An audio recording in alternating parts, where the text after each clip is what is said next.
Hello friends, स्वागत है आप सभी का आपके अपने यूट्यूब चैनल लर्निंग नीट पर। और जैसा कि आपको पता है कि डेली रात वाली क्लास आपकी होती है डेली करंट अफेयर्स की। यहाँ पे हम देखते हैं कुछ क्वेश्चन मॉक टेस्ट के फॉर्म में और पूरे एक्सप्लेनेशन के साथ, ताकि आपका, क्योंकि करंट अफेयर में जो क्वेश्चन इस साल आएंगे, जाहिर सी बात है इस साल और अगले साल, यानी कि कोई भी करंट अफेयर जो होता है किसी भी एग्ज़ाम में बेसिकली 2 साल का आता है। एक जिस ईयर में वो एग्ज़ाम हो रहा होता है और एक जिस ईयर में जो उसका पासिंग ईयर होता है, जो बीत चुका होता है उसका।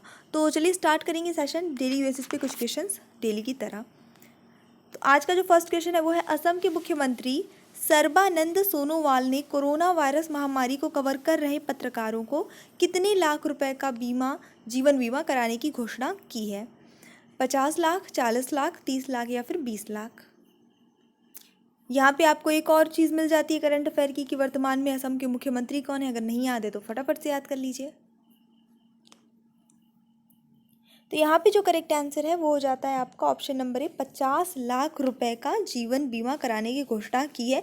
क्योंकि इसको कोरोना वायरस एकदम खतरनाक बीमारी है, महामारी है कह सकते हैं, और फिर भी पत्रकार काम कर रहे हैं हर खबर को कवर करने के लिए, हर चीज़ को पब्लिक तक पहुँचाने के लिए। और यही कारण है कि हम घर बैठे चीज़ों को देख पा रहे हैं, हालात को देख पा रहे हैं। चलिए देखते हैं next question. Pakistan cricket board की अनुशासनात्मक समिति ने भ्रष्टाचार के आरोप में बल्लेबाज उमर अकमल के क्रिकेट के सभी प्रारूपों में खेलने पर कितने साल का प्रतिबंध लगा दिया है? यानी कि अब उमर अकमल किसी भी तरह का क्रिकेट नहीं खेल पाएंगे, ना तो 2020 या वनडे, इस तरह का कुछ भी क्रिकेट नहीं खेल पाएंगे। कितने साल तक? 5 साल, 3 साल, 1 साल या 4 साल? मैच फिक्सिंग की शिकायत जो है न करने के आरोप में इनको हुआ है। तो यहाँ पे जो करेक्ट आंसर होता है वो हो जाता है आपका ऑप्शन नंबर बी, 3 साल। इन पे ये आरोप था कि सट्टेबाजों ने मैच फिक्सिंग के लिए उनसे संपर्क किया था, लेकिन इन्होंने जानकारी ये नहीं दी बोर्ड को, चुपचाप दबे रह गए, बात को दबाए रह गए। तो ये एक रीज़न हो जाता है, यही इन पे आरोप लगाया गया कि अगर ऐसी कुछ मैच फिक्सिंग की कोशिश चल रही थी और इन्हें जानकारी मिली, इनसे संपर्क किया गया और इनको जानकारी हो गई कि मैच फिक्सिंग जैसा कुछ चल रहा है, तो इन्होंने बोर्ड को जानकारी क्यों नहीं दी। हाल ही में किस देश के मानवाधिकार आयोग ने बताया कि नाबालिग रहते हुए अपराध करने वालों को अब मौत की सज़ा नहीं दी जाएगी? इराक, ईरान, सऊदी अरब, रूस?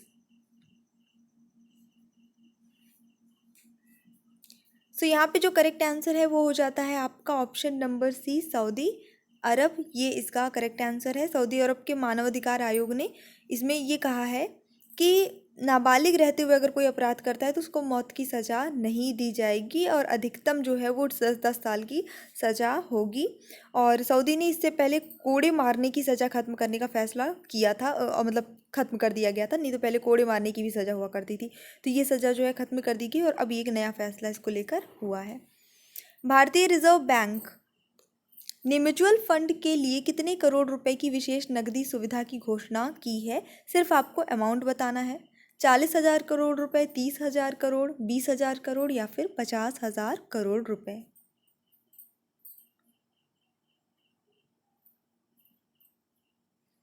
आरबीआई ने देखिए साफ साफ कह दिया है कि कोविड-19 यानी कि कोरोना के से जो भी आर्थिक प्रभाव को कम करने के लिए जो भी पॉसिबल कदम होगा, जो कुछ भी ज़रूरी होगा, उसको बिल्कुल उठाया जाएगा।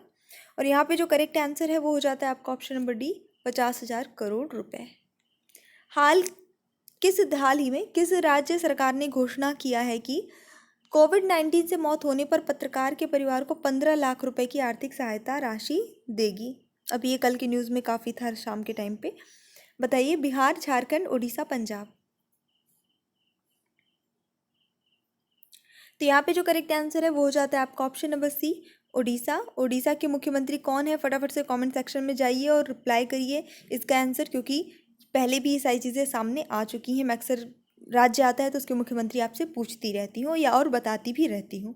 तो बताइए कौन है इनके मुख्यमंत्री? फिलहाल इसका आंसर जो है वो उड़ीसा है। अगर पत्रकार की मौत हो जाती है कोविड-19 की कवरेज करते हुए, क्योंकि पत्रकार जो है वो काम कर रहे हैं, तो ऐसे में उनके परिवार को 15 लाख रुपए की आर्थिक सहायता दी जाएगी उड़ीसा सरकार द्वारा। सबसे ज़्यादा सैन्य खर्च करने वाले देशों की सूची में भारत कितने स्थान पर पहुंच गया है? यानी वो देश जो सबसे ज़्यादा खर्च किस पे करते हैं? सैन्य पे, अपनी सेना पे। मतलब उस आधार पे भारत का स्थान कौन सा है?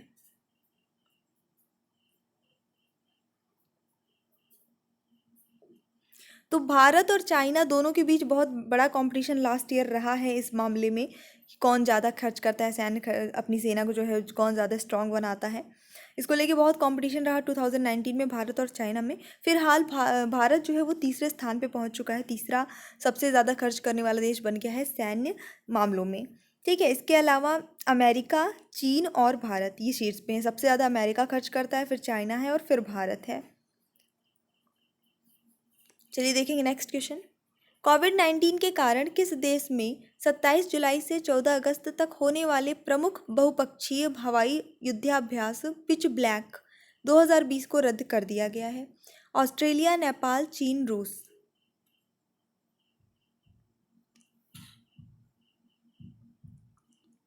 और यहाँ पे जो करेक्ट आंसर होता है इस क्वेश्चन के लिए वो होता है आपका ऑप्शन नंबर ए, ऑस्ट्रेलिया। ये सही उत्तर हो जाएगा।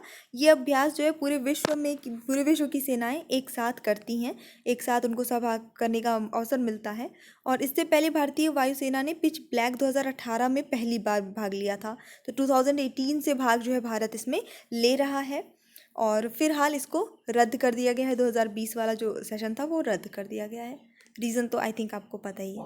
अमेरिका के राष्ट्रपति डोनाल्ड ट्रंप ने हाल ही में किसको आर्थिक सहयोग और विकास संगठन में अमेरिका का अगला दूत नियुक्त किया है? राहुल सचदेवा, अमृता सिंह, राहुल त्यागी, मनीषा सिंह।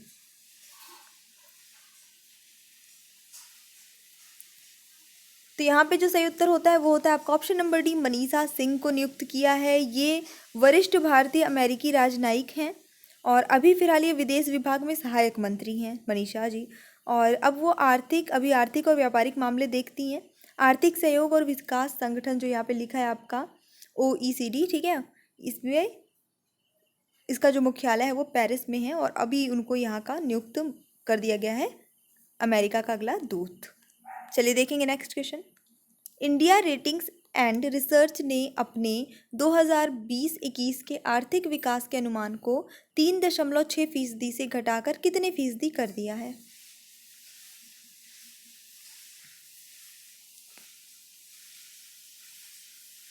और यहाँ पे जो करेक्ट आंसर होता है इस क्वेश्चन के लिए वो हो जाता है आपका ऑप्शन नंबर बी, 1.9%। ये इसका सही आंसर हो जाएगा। बढ़ेंगे हमारे अगले प्रश्न की और वीडियो अच्छा लग रहा हो फटाफट से लाइक करिए।